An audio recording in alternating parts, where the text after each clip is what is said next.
Mr. Schlereth, how we doing this week? I am doing great. How are you guys doing? We are good.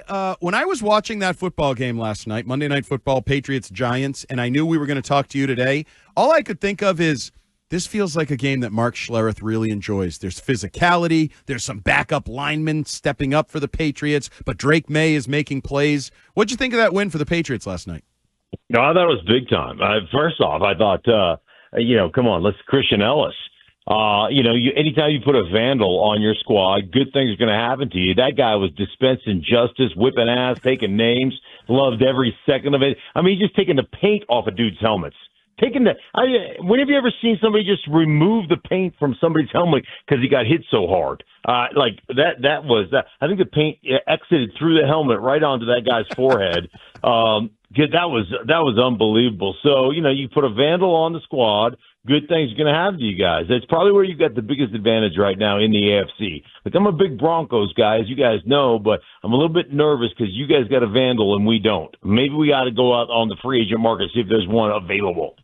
Yeah, but you got a linebacker who's a hell of a sack artist who knows when to time his leaps in overtime to preserve the victory. That was a hell of a game Sunday night between the Commanders and the Broncos. Stink. I'm just kind of curious if you think, excuse me, that the way the Patriots played last night, is that something like, that the guys get together and say, hey, we need to up our level of physicality?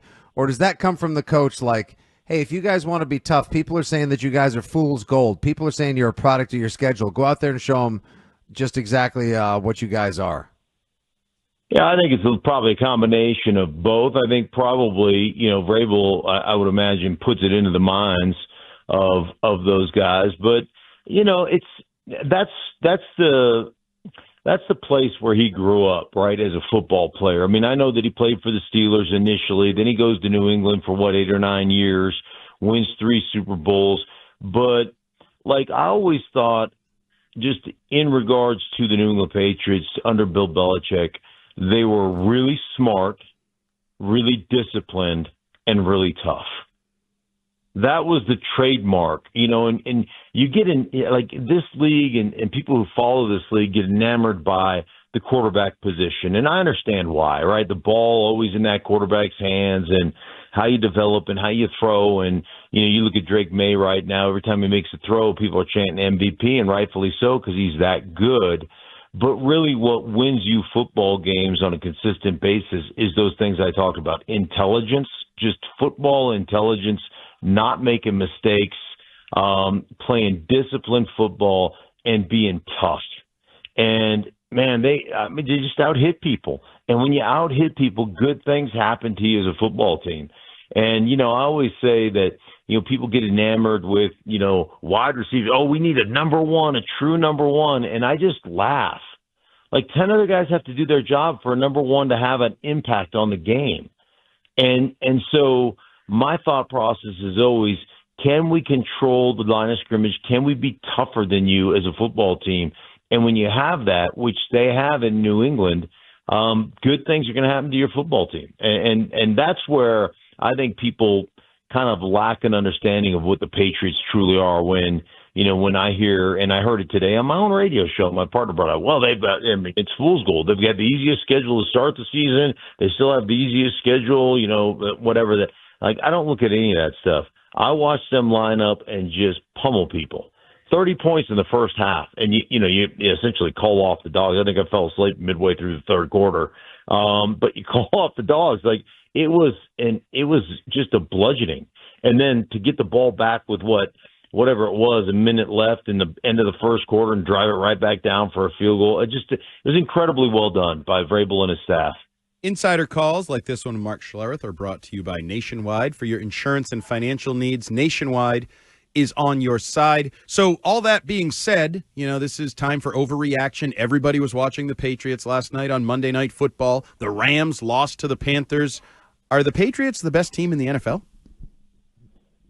I don't know that anybody, every team is as flawed, as a drugstore diamond. They've all got some flaws to them. But from a consistency standpoint, control line of scrimmage, the other thing is you miss half your starting offensive line, essentially.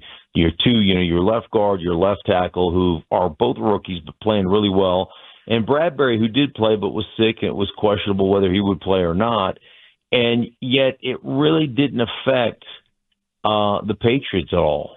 And so, again, that goes back to coaching and mitigating a potential disaster before the potential disaster happens. And that goes back to how do we call plays, how do we put ourselves in position, and so all that stuff. Like, are they the best team in the NFL?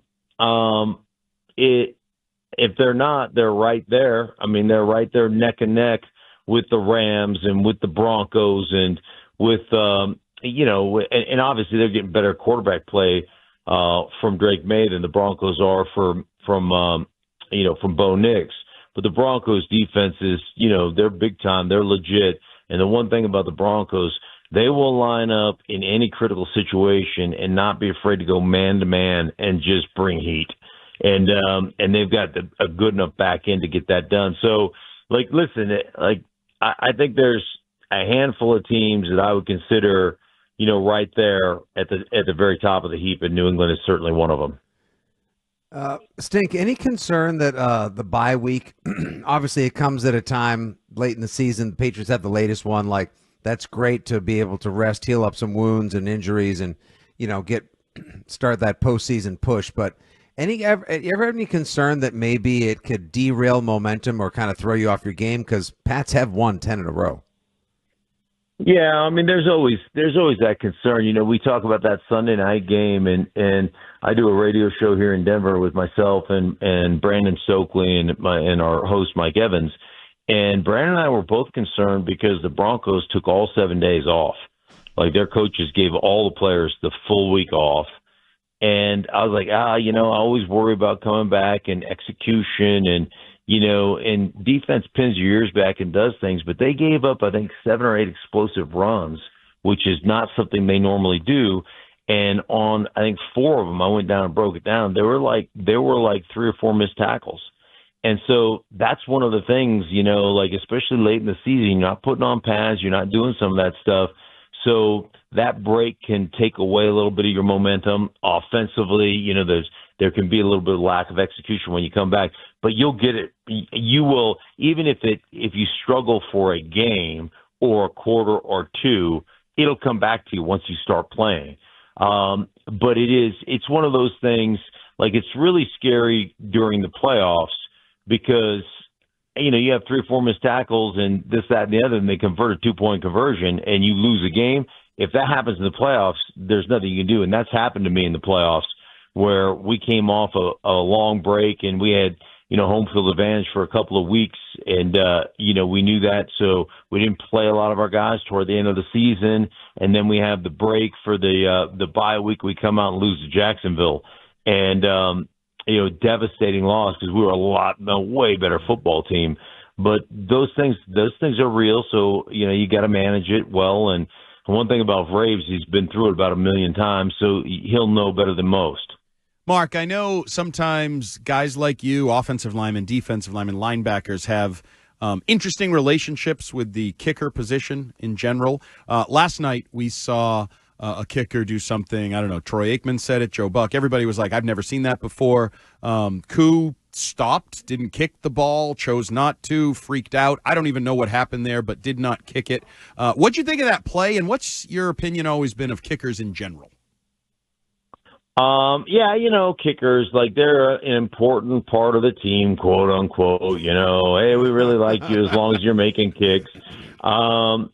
They're like kids in the 50s, to be seen and not heard. So, they're campus leavers. They like everybody else is in a meeting grinding and they leave to go to McDonald's. So, they're necessary evil. That one looked like to me, and I don't want to be in his head, but that one looked like to me, it was an unbelievable hole because when he first got it, the ball was tilted. And I don't know if Koo just saw that and just stopped, didn't trust him to get the ball down. But, to toe plant about a foot into the turf before the ball, it literally made me laugh out loud. So, I don't know. That was it. I've never seen anything like that before. It did look like my golf swing, where I'll take I'll actually change the rotation of the earth, hitting it about a foot behind the ball sometimes. Yeah, I've taken out chunks of beach as well, and some sand traps by there. It was highly relatable. Last question from me. After this weekend, and the weekends are just absolutely wild, but it was pretty awesome having almost 4 straight days of football. Any team take a step forward as a contender to you? And did any team, like, I don't know, maybe rhymes with Reefs, take a step back as more of a pretender? Yeah, listen, man, I live in Denver, and it's been a miserable 7 years watching the Kansas City Chiefs. Do you know that the Kansas City Chiefs, the earliest they have exited any season over the last 7 years is overtime of the AFC Championship? The Patriots knocked them out once, and the Bengals knocked them out once. Mm-hmm. I mean, that's insanity. That is insanity. So to see them at 6-6 right now, and potentially not making the playoffs, makes my heart warm. It feels like Santa's real. And I root for them to lose every single game, and it just feels really good right now. I'll tell you, the team that stepped up for me, and they still have, their quarterback still has a ways to go, is the Chicago Bears. What they did to the Philadelphia Eagles, the way they ran the football, I thought it was incredible. So, they've got unbelievable. I talked to Ben Johnson probably, mid-September, just asking him about Caleb and the progress, and he was like, "Yeah, listen, man, it's still a work in progress, and he's got a ways to go. They played so off schedule in college, and it's just different, and all that stuff that you hear all the time." But he's like, "Just watch what we did up front with our offensive line.